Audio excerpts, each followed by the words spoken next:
Hi, good afternoon, everybody. This is Dean of Filipinos Retires Home, and that's in United States this time. But I am in and out the country. I go back to the Philippines and I come back here. I'm retired. Okay, I'm 60 years old. So that you would know, I filed my retirement. Actually, this is my first year of being retired. Congratulations to me, and I'm really happy being retired. I cannot complain, and I'm very blessed to have a very good husband, very good child, and a decent pension. Not a lot of pension, but it's enough to survive in the Philippines. Now I will talk to you about some questions that is frequently asked. Will I be able to save if I go to the Philippines, or will I be able to retire in the Philippines if my money is like only $800 a month? Shall we say $800 a month? That is most likely the least that you can get from Social Security if you have not worked, maximize your time in the United States. I think you require about 10 years to be able to get that much money. Correct me if I'm wrong, okay? Now, supposing you have only $1,000 a month, I think you will be able to live. But one thing I would suggest to you is, if you're a foreigner, you go there, you're not married, and you just want to live in the tropics, go for it. You might be able to find a location that suits you, but it has to be in an area that is not really in the city, because it can get expensive. Okay, not in Metro Manila or any other big cities like Cebu, but in Davao City you probably can live a comfortable life, because the food and the transportation is a little bit lower than the rest of the big cities. Okay, locate first where you are going to retire, where you want to retire. Avoid the southern part in Mindanao. I'm talking about southern part, not the whole Mindanao, because Mindanao is a very big area, okay? I'm talking about maybe areas where there's more like an area where safety is a problem. And I want to be frank with you. Do not go to Cotabato area. Do not go to the Zamboanga area. Those areas, okay? Because those are questionably safe for any foreigner. All right. Number 2, you can probably lease the land. Okay, I heard that you can lease it for 25 years. If you will find an empty area, like a hectare of land or maybe half hectare of land, and you want to farm and you want to live there, you might ask the owner to give it to you as a lease for about 25 years, but make it legal. Go to the attorney and have it done legally, and let them sign in their own language, okay? Dialect. So you get you an attorney and a representative to do that, okay? Now, if you would want to be cheap with your housing, you can use what we call the bahay kubo, which is a grass hut, but it does not mean that it is really grass hut all the way. With my case, we have our own home, which is a bahay kubo also, consisting of half of it is concrete. So the walls, half of it is concrete, and the rest of that is lighter materials. I have galvanized iron for my roofing. Part of it has some grass in it, but most of it is really galvanized iron for roofing. In that house, I would say about 1,200 square feet house, consists of one small living room, okay? And by the way, you can look at the one of my videos, tour of my bahay kubo, but it's Filipino Nurse Retires Home. You can look at what I have there, what you can do for 400,000 pesos, which is about $8,000, okay? Now, in that house, I have two bedrooms, one living room. The bedroom consists of ceiling fans. Okay, I have Wi-Fi connection. I have lights there, and it's all with iron grills. Okay, I do not live in a house without iron grills. That's just for be proactive with your safety. Okay, you cannot guarantee if it's open all the way. You really have to be safety conscious in your house, in your own home where you are going to live, and stay during nighttime peacefully. Okay, I have a bathroom that is a very good bathroom, maybe about 7 by 10. That's the bathroom, by 7 by 10 feet. It consists of a shower. It has a water heater. Okay, Filipino style water heater. It's not the big tank that we have here in US of A. Okay, it's you can use it when needed. And then I have a sink. I have a nice commode, and very comfortable. And tiles all over, by the way, it's tiled all over. And I have a kitchen which is considered to be a dirty kitchen, but it's not really dirty, but it is informal kitchen. I have a stovetop range. It's propane, and I have a sink. And then extended area is a patio made of light materials. But make sure you're gonna put something like solignum or any kind of anti-termites to treat your wood there. Okay, so you can have an extended space, which I have, and then it's all screened in. But use a screen that is very, the holes of those screen has to be very tiny. It must not be big, okay, because the mosquitoes cannot come in, but all those little ones, like gnats, oh, they can come in, as well as the ants. Those are the problem in the Philippines. The ants would come and go. You just have to know how to handle them. That's a part of the nature there, and you really will get those in your house. They're welcome in your house if you're not be careful. Okay, they're gonna eat your food. Okay, all right.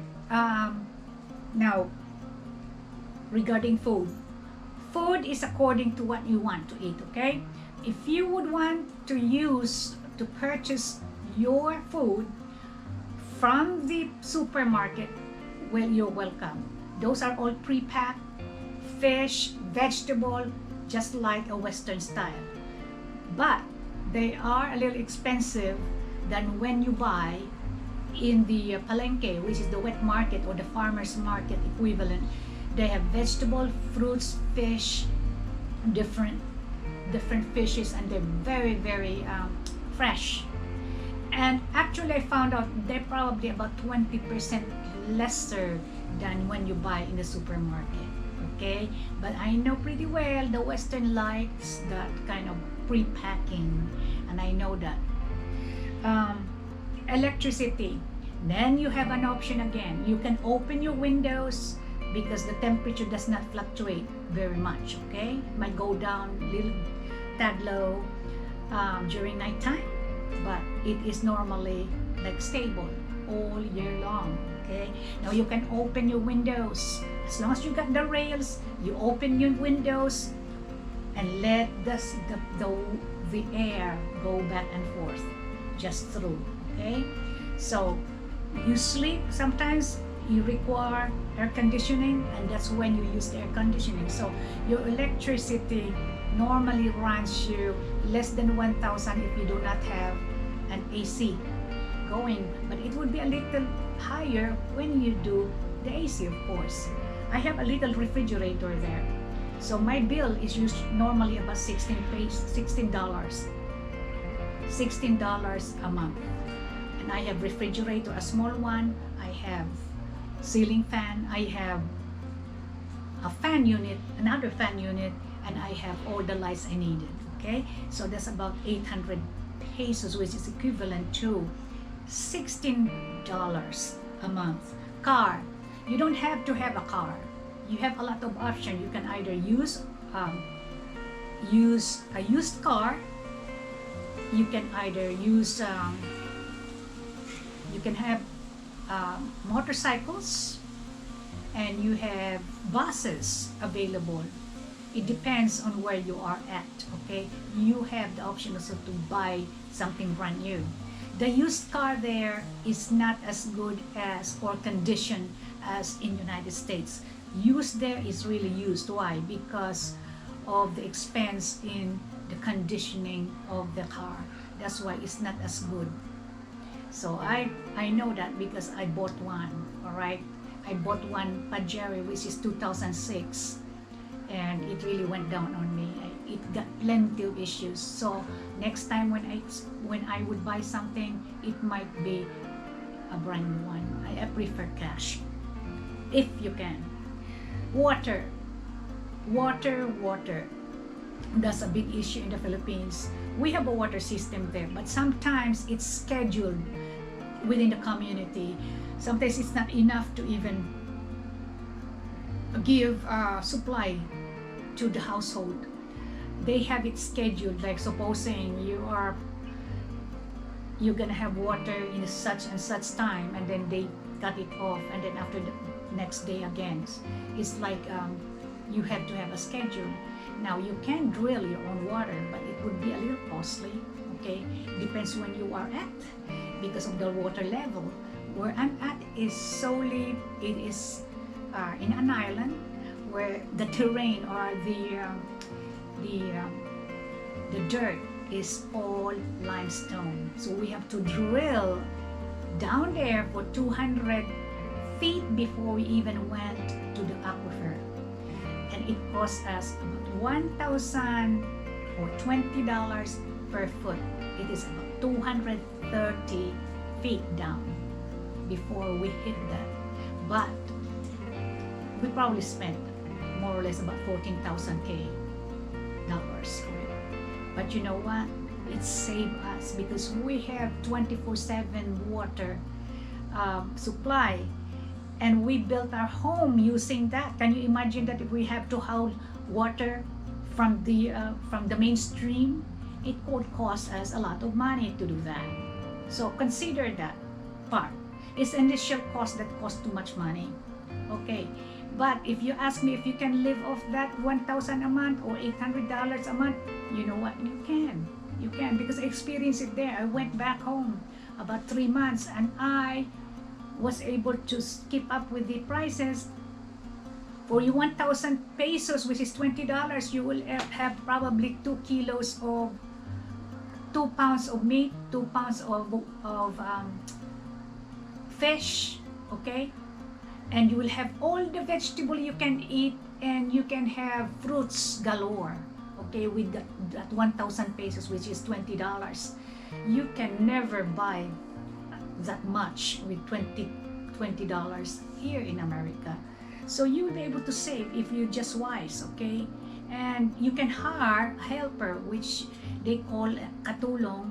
They stay with you 24/7, and they help you out. They clean the house, and they wash your clothes and prepare you some food, and you only have to pay them maybe $4,000 a month, which is about $80. But you have to eat.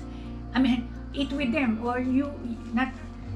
What I mean to say, they eat what you eat. Okay, treat them as a family member and pay them generously. You provide for their housing because they're gonna live with you. At least you're gonna extend your house a little bit and give them a little room for their privacy. And they stay with you, and they're on call 24/7, and they're nice to have. It really is, because you can just order anything you wanna eat, and then everything is prepared. The morning when you wake up, cup of coffee is already ready for you, and it's nice to have. And you can help folks like that, but be respectful to them, okay, so that they will respect you back. Be generous also. Don't treat them like you have a hired slave there. Do not, because they are not slave.